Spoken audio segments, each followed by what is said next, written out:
Değerli izləyicilər, videonu bəyənib kanala abunə olun ki, hər kəs son xəbərlərdən anında məlumatlansın.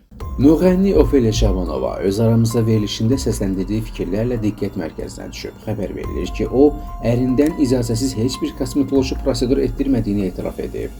Onun sözlərinə görə, bu cür addımlar dini baxımdan düzgün deyil. Ərindən icazəsiz kosmetoloji prosedur etdirmək olmaz. İcazəsiz olarsa, mələklər ömür boyu qadına lənət oxuyar. Ofeliya Şabanova fikirlərini daha da sərtləşdirərək qeyd edib ki, ərdən xəbərsiz qonşuya su vermək də belə haramdır. Ərdən xəbərsiz qonşuya su da vermək olmaz.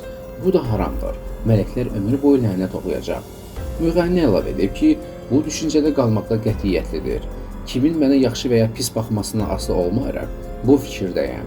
Sənətçinin bu açıqlamaları sosial şəbəkələrdə geniş müzakirələrə səbəb olub.